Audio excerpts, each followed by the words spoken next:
सगळे झाले का फक्त आवाज करू नका. आज मी आल्यापासून धाराशिव लोकसभा मतदारसंघातील माझ्या जीवाभावाच्या सगळ्या लोकांना विनंती केली होती की आज आपण या ठिकाणी उपस्थित राहावं. माझ्या आव्हानाला प्रतिसाद देत माझ्या लोकसभा कार्यक्षेत्रातील सगळी जीवाभावाची माणसं आज या ठिकाणी उपस्थित होती. जवळपास 4:15 पासून आता 8 वाजत आले. सगळ्यांशी चर्चा आम्ही त्या ठिकाणी केली, सगळ्यांचं मत त्या ठिकाणी जाणून घेतलं आणि ही सगळी मतं जाणून घेतल्याच्या नंतर सगळ्या कार्यकर्त्यांच्या, सगळ्या जीवाभावा माणसांच्या ज्या सूचना आहेत, सगळ्या कार्यकर्त्यांच्या, सगळ्या जीवाभावा माणसांच्या ज्या सूचना आहेत त्या पद्धतीनं मला थोडी पार्श्वभूमी सांगायची की नुकत्याच झालेल्या स्थानिक स्वराज्य संस्थेच्या निवडणुकीमध्ये सगळे कार्यकर्ते त्या ठिकाणी लढत असताना सुद्धा जर धाराशिव लोकसभा मतदारसंघाचा आपण विचार केला तर एकाही पंचायत समितीमध्ये, नगरपालिकेमध्ये त्या ठिकाणी आम्हाला यश मिळू शकलं नाही. अनेक सामान्य कार्यकर्ते, अतिशय चांगल्या पद्धतीने काम करणारे कार्यकर्ते सुद्धा ह्या निवडणुकीत अतिशय वाईट पद्धतीने त्या ठिकाणी पराभूत झाले. मी असेन, आमचे सगळे सहकारी असतील, आम्ही 24 तास मधला 24 तास वेळ सामान्य माणसासाठी, सामान्य लोकांसाठी, त्याच्या समस्येसाठी द्यायचं काम आम्ही प्रामाणिकपणे केलंय. आणि याचे साक्षीदार सगळे सर्वसामान्य माणसं आहेत. आपल्या सगळ्याच्या माहितीसाठी आमचा कार्यकर्ता, आम्ही कधी कामात कमी पडलोच नाही. लोकांच्या समस्या सोडवण्यात आम्ही कधी कमी पडलो नाही.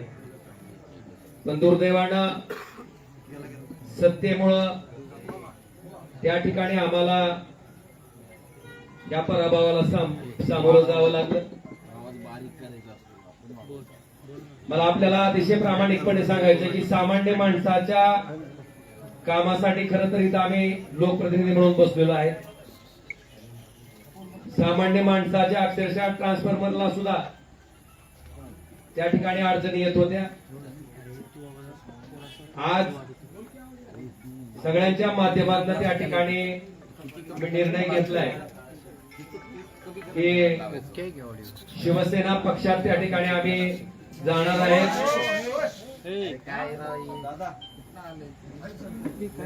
श्री एकनाथ शिंदे साहेबांच्या नेतृत्वाखाली आम्ही त्या ठिकाणी काम करणार आहेत. त्याच्या पाठीमागची पार्श्वभूमी अशी आहे की आपण बघितलं असेल, ज्या कारणामुळे त्या ठिकाणी मी माझं सार्वजनिक जीवन सुरू केलं, की या वाईट वृत्तीची लोक कुठल्याही परिस्थितीत त्या ठिकाणी राजकारणाच्या पटलावर राहिली नाही पाहिजे.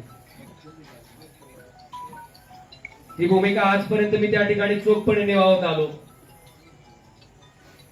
कायदेशीर बाबीवर सुद्धा आम्ही त्याच पद्धतीनं पूर्ण आमच्या कुटुंबानं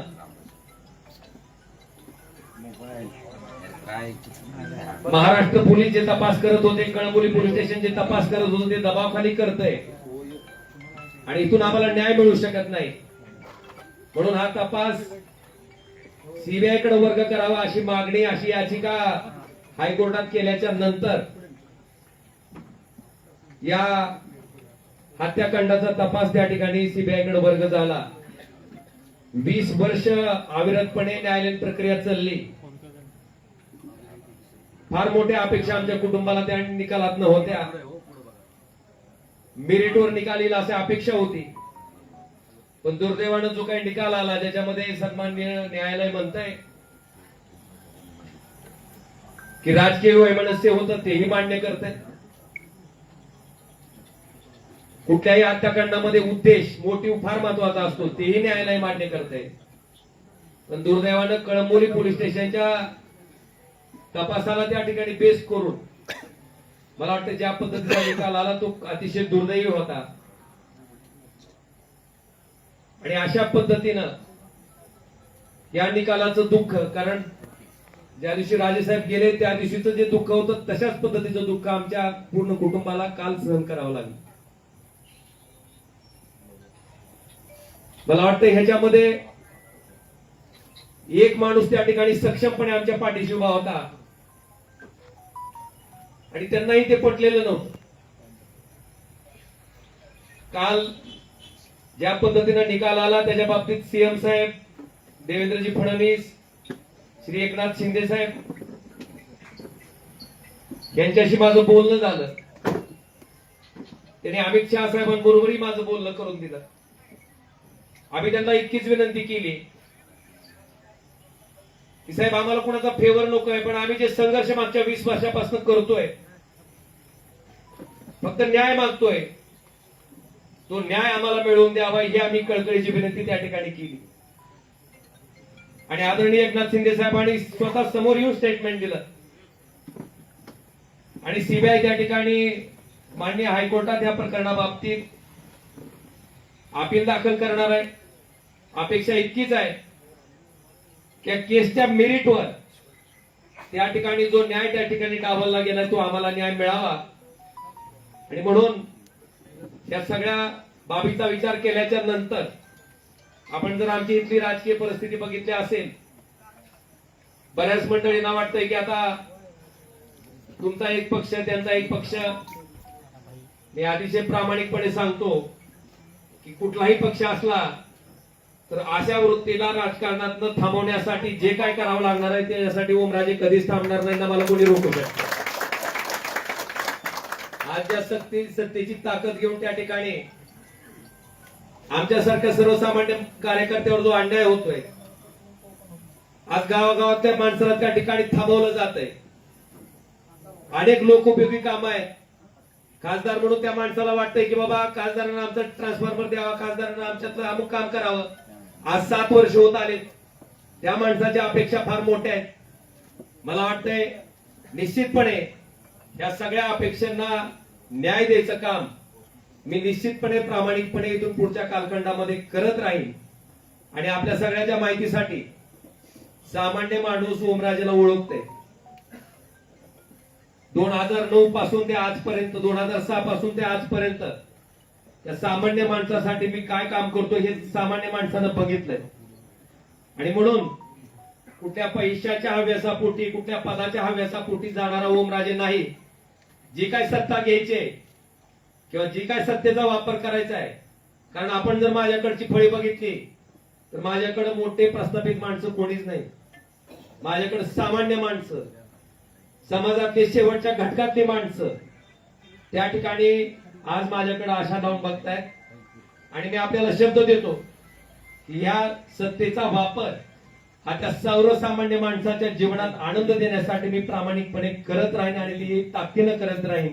हे वचन मी आपल्या सगळ्याच्या साक्षीनं आज या ठिकाणी देतो. आणि आम्हाला खात्री आहे की ज्या पद्धतीनं धावून जाऊन काम करायचा त्यांचा स्वभाव आहे त्या पद्धतीने निश्चितपणे धावून येतील आमच्या प्रत्येक. कारण आमचं काय वैयक्तिक कुठलंच काम नाहीये, माझं कुठलंच काय असंही नाही किंवा काहीतरी वेगळा व्यवसाय माझा चालू आहे आणि त्या व्यवसायाला संरक्षण घेण्यासाठी मला जायचं आहे ना. माझ्यावर काही ईडीसी द्यायची मी धाड पडली असंही नाही. बांधवांनो, प्रामाणिकपणे काम करणारा 24 तास मधला 24 तास वेळ देणारा मी एक सामान्य कार्यकर्ता आहे.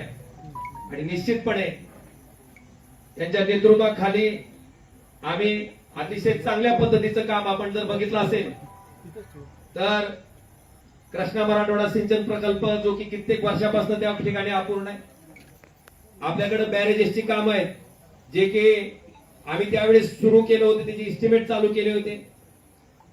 मला वाटतंय या सत्तेचा उपयोग कशा पद्धतीने केला जाऊ शकतो हे निश्चितपणे आम्ही धाराशिव लोकसभा मतदारसंघातील जनतेला चांगल्या पद्धतीने त्या ठिकाणी राबवून, नुसत्या घोषणा नाहीत तर त्या राबवून अतिशय चांगल्या पद्धतीनं दाखवून देऊ, हेही वचन मी आजच्या या पत्रकार परिषदेच्या निमित्तानं देतो.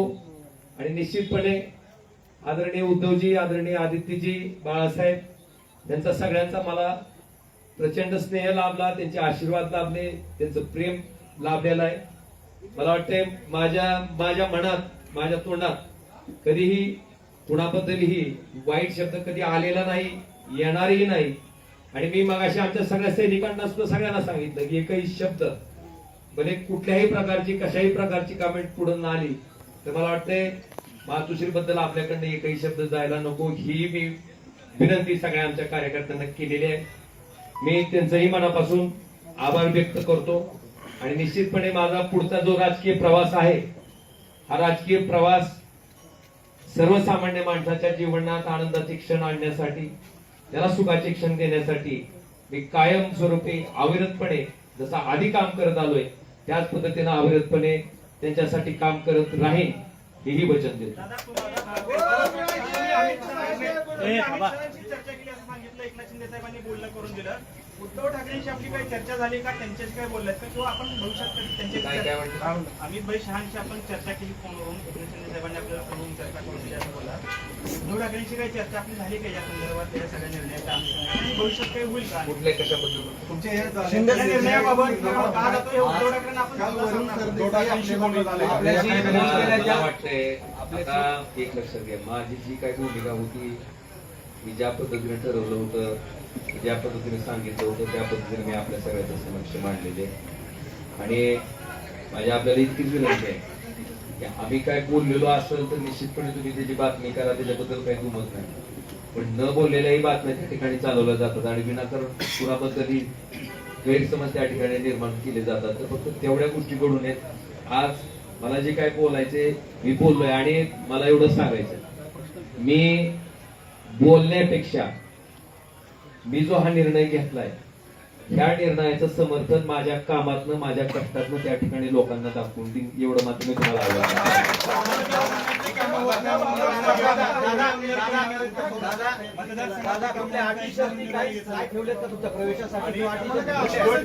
एक लक्षात घ्या, 8 टाकून मी काम करणारा कार्यकर्ता नाही. आणि आपल्या माहितीसाठी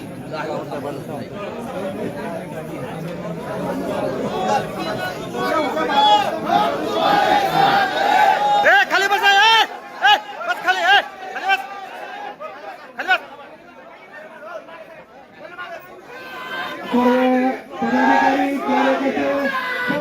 खाली बस.